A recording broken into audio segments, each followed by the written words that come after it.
الحمد لله رب العالمين والصلاة والسلام على رسوله الكريم محمد وعلى آله وأصحابه أجمعين. أعوذ بالله من الشيطان الرجيم. بسم الله الرحمن الرحيم. ومن لم يحكم بما أنزل الله فأولئك هم الفاسقون. ومن لم يحكم بما أنزل الله فأولئك هم الكافرون.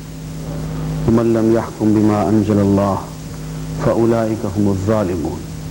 صدق اللہ العظیم.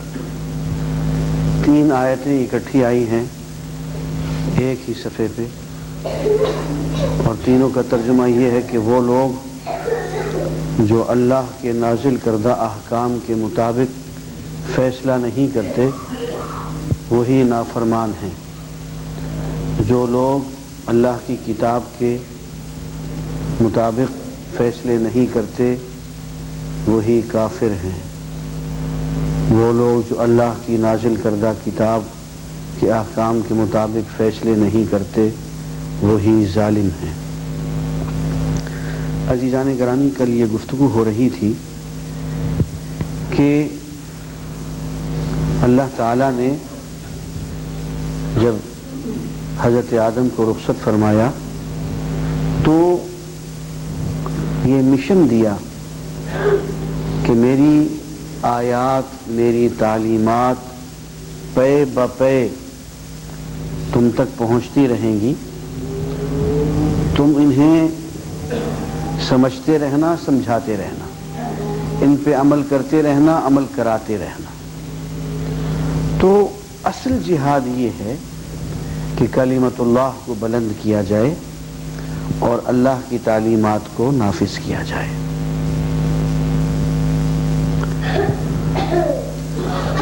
اور ایسی شکل ہو تو پھر جو سیاسی نظام وجود میں آئے گا اس کے بارے میں فرمایا کہ وَجَعَلَكُمْ مُلُوكًا، کہ ہم نے تم سب کو بادشاہ بنا دیا.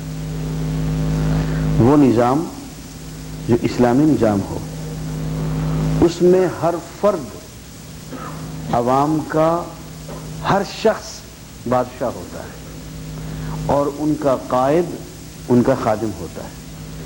سید القوم خادمہم. اور افراد جتنے ہوتے ہیں، عوام کے لوگ جو ہوتے ہیں وہ بادشاہ ہوتے ہیں. آگے چل کے ہم دیکھتے ہیں کہ ایک مزاج ہوتا ہے لوگوں کا کہ دین کی بات جب کھل کے سامنے آنے لگتی ہے تو وہ یا تو ذہنی طور پہ اسے قبول کرنے کو تیار نہیں ہوتے، یا ان کے مزاج اتنے بگڑے ہوئے ہوتے ہیں کہ اس کو قبول نہیں کر سکتے. وہ مذاق اڑاتے ہیں، طریقے ڈھونڈتے ہیں، حملے کرتے ہیں، رقیق حملے کرتے ہیں، اور کچھ نہیں تو اپنی ذہانت جتانے کے لیے بیہودہ قسم کے سوالات کرتے ہیں. اب مذاق کرتے کرتے ایک شخص نے کہا کہ آپ اگر سچے نبی ہیں تو میرے والد کا نام بتا دیجئے. آپ نے اس کے والد کا نام بتا دیا، مگر یہ اس کی ماں کے خامن کا نام نہیں تھا.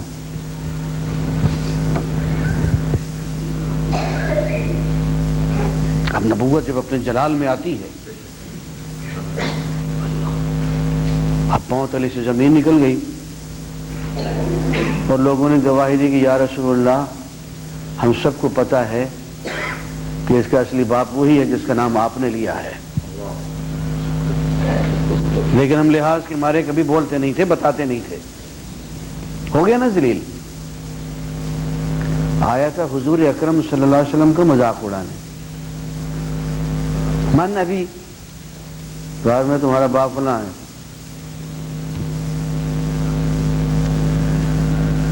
ایک شخص پوچھتا یہ آئینہ ناقتی، میری اونٹنی گم ہو گئی، یہ کہاں ہے؟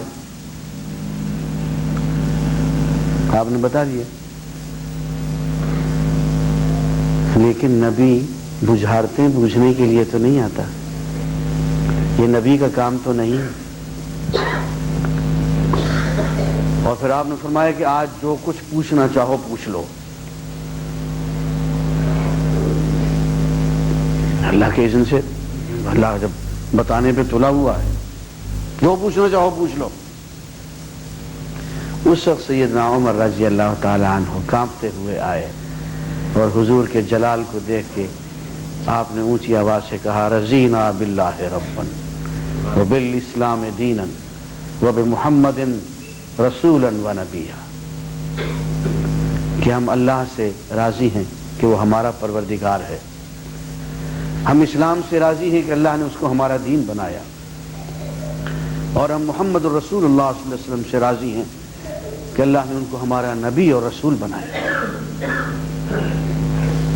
تو یہ آیات نازل ہوئی، یا ایھا الذین آمنوا، اے اہل ایمان، لا تسألوا عن اشیاء، ایسی چیزیں نبی سے نہ پوچھا کرو، ان تبد لکم تسؤکم، کہ اگر تمہیں بتا دی جائیں تو خود تمہیں بری لگیں، تو مصیبت میں پڑ جاؤ.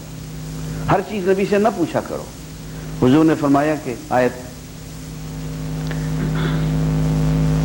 کہ تم پہ حج فرض کر دیا گیا اس شخص کے لیے جو وہاں جانے کی استطاعت رکھتا. وَلِلنَّاسِ عَلَى الْحَجِّ، کیا ہے وَلِلنَّاسِ ہے؟ وَلِلَّهِ عَلَى النَّاسِ حِجُّ الْبَيْتِ مَنِ اسْتَطَاعَ إِلَيْهِ سَبِيلًا، کہ اللہ کی خاطر لوگوں پہ حج فرض کر دیا گیا ان لوگوں کے لیے جو وہاں تک جا سکے. اب اقرا بن حابس پوچھتے ہیں کہ یا رسول اللہ ہر سال؟ آپ چپ ہو گئے. اس نے پھر پوچھا یا رسول اللہ ہر سال ہمیں حج پہ جانا ہے؟ اور آپ ناراضگی میں چپ رہے، اور پھر آپ نے کہا لا، اور فرمایا کہ اگر میں ہاں کہہ دیتا تو یہی فرض ہو جاتا. ایسی باتیں کیوں پوچھتے ہو جن کی تم میں طاقت نہیں ہے؟ جتنا بتا دیا گیا ہے بس وہیں تک اپنے آپ کو محدود رکھا کرو. دیکھیے نا کہ اللہ تعالیٰ نے تو یہی کہا تھا کہ گائے ذبح کرو، تو لولی، لنگڑی، کالی، گوری، جوان، بڈھی، دودھ دینے والی جیسی بھی گائے ملتی تم ذبح کر دیتے، اللہ کا حکم پورا ہو جاتا. آپ فرماتے کہ ان البقرہ تشابہ علینا، گائیں تو بہت قسم کی ہوتی ہیں جی، ہاں جی، ہمیں ذرا گائے کی تھوڑی سی صفات بیان کریں نا. صفات بیان کر دی پھنس گئے، نہیں ذرا اور بیان کریں، اور بیان کر دی اور پھنس گئے، اور پوچھا اور بیان کر دی اور پھنس گئے. وہ جتنا پوچھتے جائیں گے جتنی صفات اس کی پھنستے چلے جائیں گے.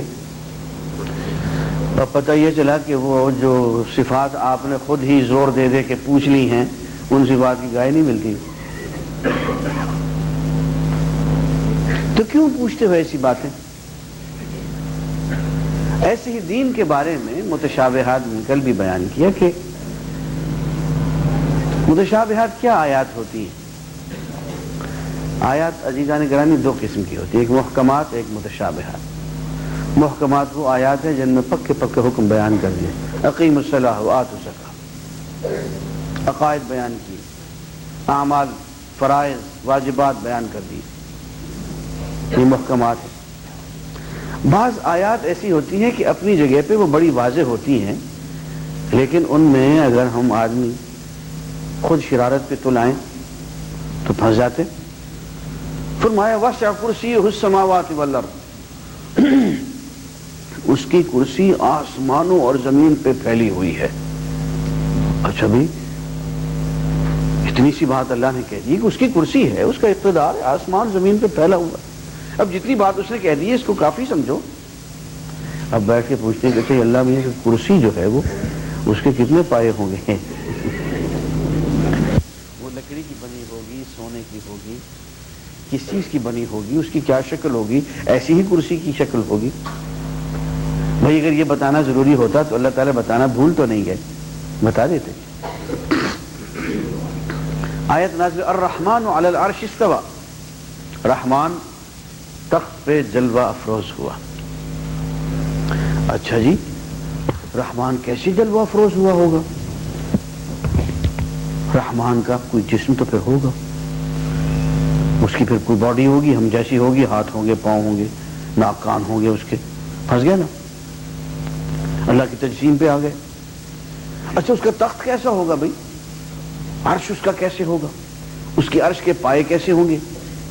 اور بھائی یہ سب بتانا اگر ضروری ہوتا، اور پھر جلوہ فروز ہوا ہوگا تو کیسے ہوا ہوگا؟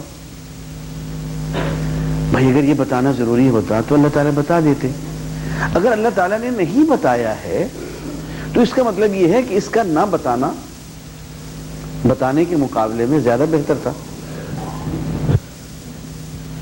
امام مالک رحمۃ اللہ علیہ کی مجلس میں ایک شخص آیا، اس نے یہ آیت پڑھی الرحمن علی العرش استوى، پھر پوچھتا ہے کیف هذا الاستواء یا امام، کہ یہ استوا اس کی کیفیت کیا ہوگی؟ تو امام فرماتے ہیں الاستواء معلوم وکیفہ مجہول والسؤال عنہ بدعہ۔ استوا اللہ کا جلوہ فروز ہونا یہ تو معلوم، پکی بات۔ کیف کس طرح ہوا، اس کی کیفیت مجہول، وہ معلوم نہیں۔ اور جو چیز اللہ نے خود نہیں بتائی، بتانا مناسب نہیں سمجھا، اس کے بارے میں سوال کرنا بدعت ہے۔ عزیزان گرامی یاد رکھیے گا کہ یہ جتنے فرقے ہیں، یہ جتنی سر پھٹول ہے، یہ جتنے مذاہب اور مسالک ہیں، ان کی بنیاد یہی متشابہات ہیں۔ اس لیے فرمایا کہ ان متشابہات کے چکر میں وہ شخص پڑتا ہے جس کے دل میں ٹیڑھ ہو، اور وہ جو راسخون فی العلم، اور جن کو اللہ نے علم میں رسوخ عطا فرمایا ہو، وہ صرف اتنے آمنا بہ، بس ہم اس پہ ایمان لے آئے، جیسا بھی ہے، جیسے بھی اللہ کی شان کے لائق ہے ویسے وہ جلوہ فروز ہوا ہوگا۔ کرسی کیسے ہے؟ جیسے کما یلیق جلالہ، جیسے اس کی جلال کے لائق ہے ویسے ہی کرسی ہوگی۔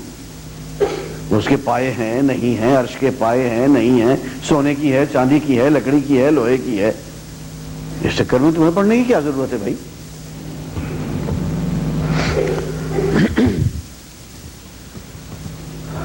عزیزان گرامی، سورہ مائدہ کے بعد سورہ نعام ہے۔